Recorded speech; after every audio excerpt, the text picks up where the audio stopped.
Hey guys, morning. Woo! It's Wood here. Bring it closer. This tie right there. You're just gonna see my beautiful mouth. Anyway, this whole tie thing that you see right there. See how that's tied? This is actually a helpful tool tip for you guys. Wrap your 1/4" cable around the handle of your Ampeg handle. See that? Wrap the 1/4" cable around the Ampeg handle.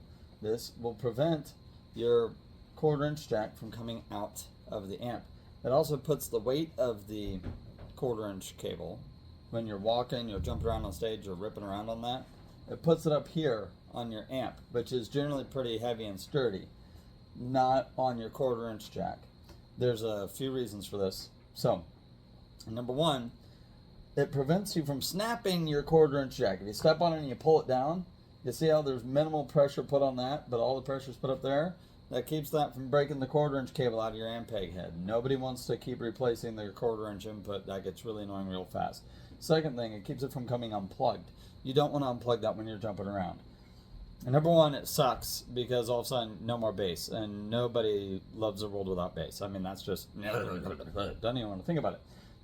Number two, it prevents it from popping when it comes unplugged. So yes, we now have a first list, a second list, and a sub list under number two. So A, it keeps from breaking your 1/4".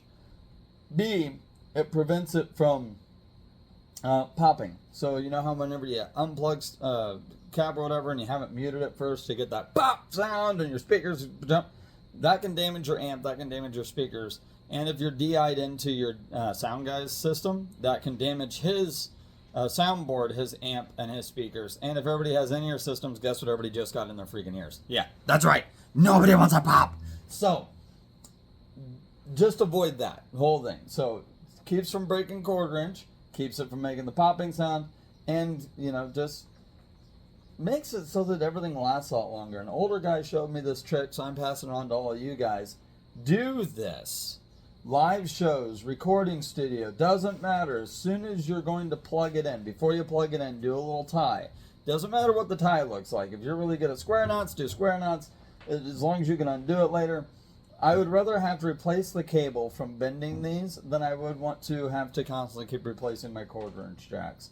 I've been doing this for over 10 years, and my amps haven't had any issues, and it's just a good idea. Also, if you have everything rack mounted, which is what the SVT2 Pro is going to be in here soon, but when you have everything rack mounted, their combined weight also makes it where it doesn't get pulled around a lot. Anyway, I know a lot of complaints are, well, what happens if, you pull on the cable and you pull your amp head off? Well, number one, if you're moving that far away from your amp, go wireless. Just bite the bullet and go wireless. And if you're like, well, 40 feet of cable, no. At 40 feet of cable, you're going to have resistances and impedances coming in, so the audio quality coming out of your bass guitar is probably still going to sound better wirelessly than, as long as you get a good wireless system, than it would through 40 feet of cable.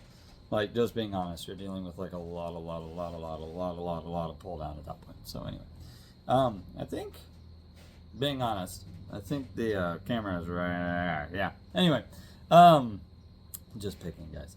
So this whole kit caboodie, tie it off. Helpful tip. Anyway, bye guys.